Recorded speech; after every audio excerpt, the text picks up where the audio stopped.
I am Vanessa. Historically, my background was in business and had a career change in 2020 and worked for Answer Cancer, which is the cancer screening program for Manchester. And that was really the first time that I became very aware, as being somebody who's part of the queer community, how inaccessible a lot of healthcare is for other people within my community, and not just in healthcare but across, like, mental health, but across the board. I left there and Max got in touch we've been friends for about 7 years, and said, I'm thinking of doing this. And I thought, well, there's no better time than now, so let's get going. Hey, I'm Max, my pronouns are they, them. I'm a person-centred counsellor and psychotherapist. Yeah, prior to that, loads of different jobs, but I've been qualified now for 4 years. I've worked since qualifying primarily with younger people. I worked in schools as a school counsellor. I started my private practice last year, working predominantly with the LGBTQ community. Kind of got the idea for this after doing the Pink Therapy Gender, Sexuality and Relationship Diversity diploma, which I finished last year. Kind of recognising that there was lots of gaps in my initial degree training, which kind of made me think, well, maybe there's lots of gaps in a lot of therapist training in terms of working specifically with our community. I really wanted to create a service that was designed for our community, run by members of our community, that really kind of created a safe space where people can come and seek mental health support, because it is needed right now. The biggest challenge that the community has is not having services that actually understand, whether that be lived experience or the correct training. I think the value of having a community-run, community-led service who understands the challenges that everybody across the acronym are going to have. We're an inclusive service. We understand the needs of our non-binary and trans community at the moment, and I think that's important. The challenge that the community has is finding those services. It's not just an afterthought, if you know what I mean. It's not just, we're just going to tick a box and we'll say that we deal with this community, but actually we don't really understand the challenges of that community. And so one bad experience with any sort of mainstream service will have a knock-on effect. So, people will not think of accessing any of the mainstream services because they think, well, they don't get me. What I see most at my private practice, to be honest, is generalised struggles, anxiety, depression, family trauma, that I wouldn't say specific to the LGBTQIA plus community. I think what is the presenting issues kind of being more generalised, what is specific is knowing that you're going to come to a therapist who is not going to stop and question you if you mention your partner's gender, or being at a specific event or club, or a specific relationship dynamic, which I think many of my clients have kind of come across, that that will then be a focus of a session where it never should be. Relationships feature really heavily in a lot of the work I do with my clients in private practice, and the last thing I think a client needs is someone focusing on the wrong aspects of those relationships. And I have had clients who have had experiences of that when that's never meant to be the focus. So I think one of the biggest issues is knowing that you're going to come to a therapist who not only is going to understand your lived experience, but that you can also trust stance on the LGBTQ community without you needing to kind of tread really carefully to make sure your therapist isn't holding some other kind of views. Does that make sense? Yeah. I think the most meaningful moments that really stick with me is when you notice that shift in a person who suddenly begins to value themselves more, because there's almost like a physical feeling you get in the room. With several clients who experience kind of suppressing who they were for really long periods of time, mainly through like the really formative kind of teenage part of people's lives. That's where we figure out like our individuality, we start expressing ourselves, and it's often where we're first recognizing whether we feel like society is going to accept us as we are. I'm kind of thinking of a couple of clients specifically who kind of altered who they presented themselves to be, and then as adults have later kind of begun to live more authentically and actually viewing those period of kind of almost like a lost childhood kind of feeling, with quite a lot of resentment, exploring that and kind of realizing that was themselves keeping themselves safe, and what a great job that did. You see it in someone's face where they just go, and their whole worldview has shifted, and they start to be lots more compassionate to themselves. I think as a queer community, we are excellent at self-deprecation. We're excellent at kind of poking fun at ourselves, even, you know, whether we do it with humour, whether we do it more seriously, but kind of sitting with a client who then starts, you can see that seed being planted of compassion towards themselves is, yeah, like those are the bits of therapy I love, when you can literally kind of feel it and see it, and a client, just the whole view of themselves just changes. My biggest moment that I would say I've really been able to contribute to the community was around working within cancer awareness within the LGBT community. When I first started Answer Cancer, it was predominantly very focused on one specific minority group, kind of like, oh, hang on a second, you know, there's some real misinformation that's historically been told to the queer community around their risk to cancer. And so I was able to, through my Answer Cancer, work with a few other charities, and we created this medical document that has now been rolled out across all gender clinics, and is on a website where it can be easily accessed by the community. And it's specifically about the cancer risks of part of our community, so not just within sort of the trans community or people who have particularly are on hormones, but talking about cervical cancer in the lesbian community and how important that is. And I managed to interview Horst MacDonald, who is quite well known in the community, and it was a real sort of, I felt I'd gone from starting to work in a organisation that was focusing on one area, and actually was able to make a real difference in the 3 years that I was there. It's a legacy that I'm really proud to be a part of. There's a sense of trust within our community that people of our community understand the challenges of our community. And I think, you know, that is a really important thing, that if moving forward there needs to be an improvement of mental health for this community, is that it needs to come from people who have lived experience. There's only so much that a textbook can teach you. There's only so much that a trainer can teach you. There's a lot to be said about lived experience and across mental health. But I think in particular, having the trust that they are accessing a safe service where they're not going to have unconscious bias. Somebody who says that they will work with the community but don't understand the community, again, things that need to be improved, I'll hit on it. It's supporting grassroots communities, services like myself and Max's, that we're out there trying to do the good fight. You know, we understand that not everybody can access paid therapy, so, you know, we're running free workshops. We're just about to launch free online support groups, and we've chosen online because we understand that at the moment everybody's a little bit scared. Nobody really wants to go out and stuff, so we're wanting to make sure that everybody in our community, whether they, you know, if they can't afford that one-to-one therapy, are getting skills that they can build their resilience for. And it's coming from a place of, yeah, we know your fears, we understand your anxieties, we understand the prejudices that are out there and what that means for you. And so, you know, we are going to be able to give you some skills which we think will work, and it's not just a book off a shelf. It's, you know, really Max and I spend a lot of time thinking about everything we put out, all the workshops, all the talks that we do, that it is community driven. I think we can't talk about mental health support for the queer community without mentioning the history of mental health in the queer community. I think although we'd like to think as a society we are past it, we're not far away.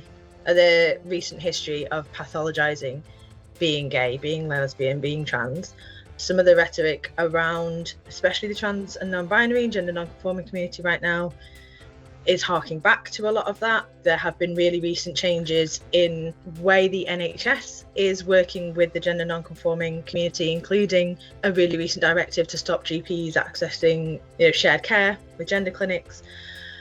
I think that is sowing lots of seeds of distrust in traditional kind of go-to services for the community. I have client testimonials of kind of some of the responses, not, from doctors, from the NHS, from NHS talking therapies, which are, putting people off. I think as well, there are a lot of therapists out there nervous about working with specifically the gender non-conforming community, who maybe feel like they're not adequately trained, have ended sessions with clients quite abruptly for those reasons, and all this is just kind of stacking up. Overall feeling around the queer community at the minute is we're kind of closing ranks and looking after our own a little bit, because some of the services that we should be able to rely on, unfortunately, are going through a period of uncertainty. I feel like being felt by the community really hard, so we're kind of looking after our own in terms of that. I do think there are some other barriers in terms of affordability. If you want to look outside of NHS services, it is very expensive to afford private mental health support. A lot of members of our community are also neurodiverse, and also the impact that has on your ability to work and sustain yourself financially further impacts people's ability to engage with mental health support maybe outside of the NHS.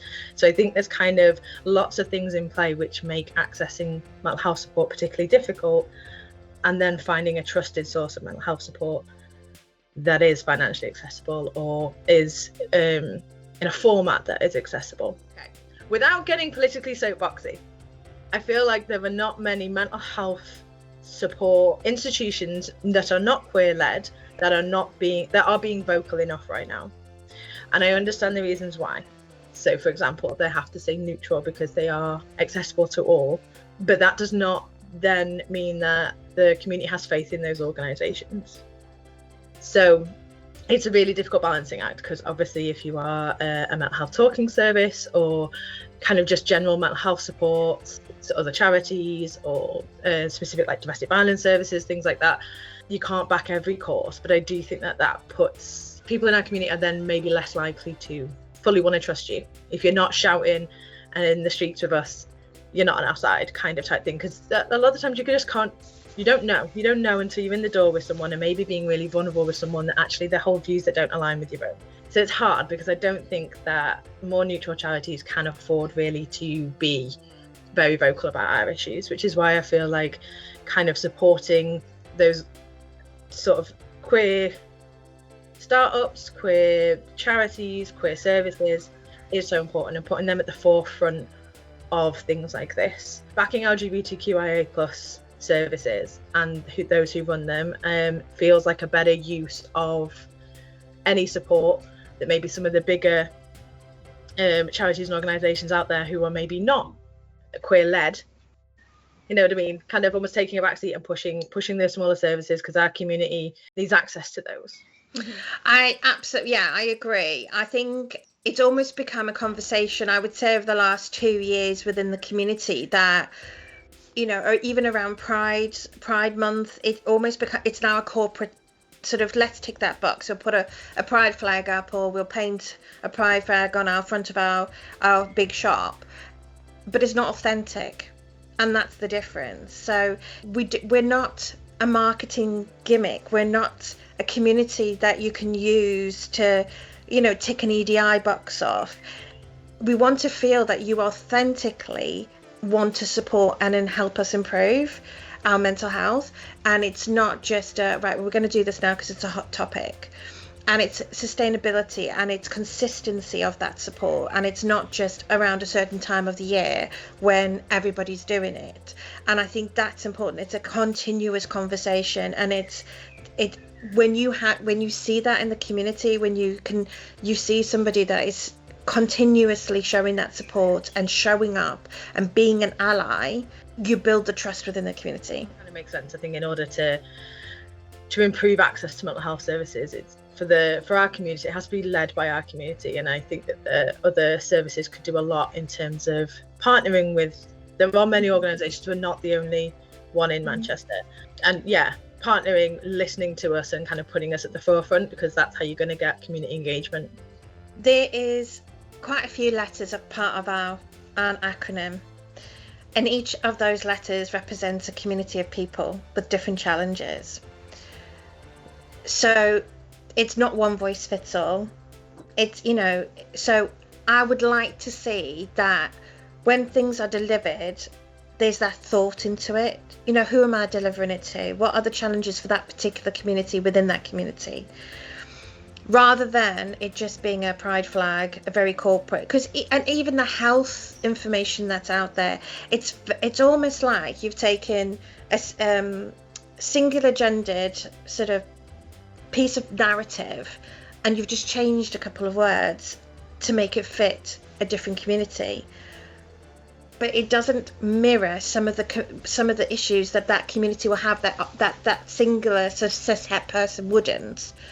Or we'll take what we've written for cishet people and we'll change a couple of words and stick a rainbow flag on it, and now it's for the gay peoples, and I know that sounds really harsh, but that's the reality, of a lot of the information that's out there. And that's why when I was given the opportunity to work and support a document that was written for the community, and it was written with the right wording, and it was cross-referenced, I think there was 9 different people involved, that it meant so much more to me, because I knew that when somebody in our community got hold of that document, they would be able to see that it was written with care.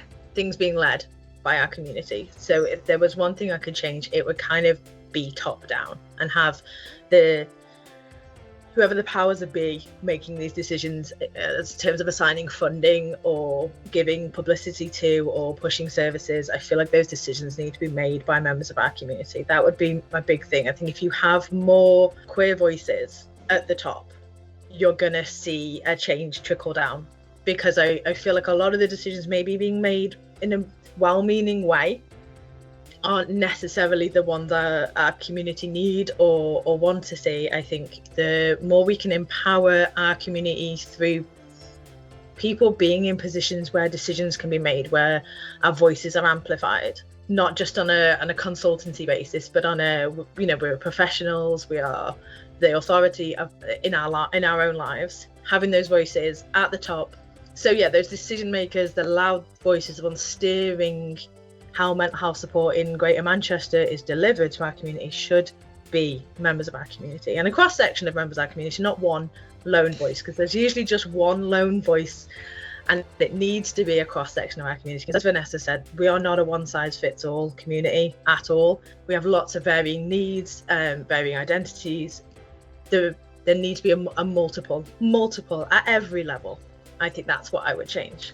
So my answer to this question, I mean, I have lived experience with mental health challenges, and have kind of gone through a process and journey of healing, and have been diagnosed. I've been in hospital. I've tried to access services, and there just wasn't any services that would, I got into a service, and when I'd start talking about stuff, they'll go, oh no, we can't talk to you because are not qualified to deal with your particular trauma. My honest opinion would be, it's important that you do reach out. There is help out there. Always look at your local community groups, because I do believe sometimes it's the grassroots community groups that are doing a lot more work than some, in reaching out to actual people. We have to remember that there's long waiting lists. All of these things are contributing to bad outcomes with people with struggling with their mental health. Even if it's just making that one inquiry and asking for help, I will always recommend it. It is difficult because, people always say, we're here to listen, or just pick the phone up and we're here for you. But what you've got to remember is, with lived experience with mental health, when you are in crisis or heading into crisis, for you to then have to pick a phone up and find a number to ring is so overwhelming that we need to be more proactive in making sure that it's not just I've got experience where I've spoken to people who have said, I tried to ring this number and I was on hold, or I just got through to an automated voice, or I rang Samaritans because I was depressed, and I felt like I was just getting read a transcript. It wasn't emotive. They didn't seem to, it was like I was just, I was on the phone and they knew what they had to say, but they couldn't diverge. When you are feeling like you need support, look locally, look at your community groups, get in touch locally with, even if you're going on your council's websites, they have all your mental health community groups, and just get in touch, even if, and I would hope that they may have more luck getting the support they need. It is the heroes of the people, the boots on the ground, that are the ones that are saving lives at the moment. I would agree, it's sometimes really difficult to reach out. I think that finding accessible ways to do that, whether that is going online, whether that is talking to friends and family, whether that is kind of doing something in person that's not to do with mental health. I think reaching out specifically to mental health services is a very difficult big step, and we don't take that for granted at all. There are other things that aid a little bit with mental health that sometimes feel a little less high stakes, I guess. So things like other community groups, like walking groups or sports groups or D&D events, things that can be done online, reading book groups, things like that. I think the biggest danger to people when they're struggling with their mental health is isolation. It is the biggest risk factor that we ever really look at. Not everyone has supportive family, especially within our community, so not everyone has those kind of links. I think turning to things that feel manageable, that is the biggest first step. Whatever feels manageable. There is no right or wrong way to go about seeking support for your mental health, I guess, is the biggest message I want to give. Start small if that's what you need, but isolation is a killer. So anything that kind of makes you feel less alone, that would be my kind of biggest bit of advice, because then there's baby steps, right? Once you've connected with one person, hopefully you can connect with more people, and then hopefully you feel maybe in a place to look at professional help or mental health services, but whatever feels accessible in the moment.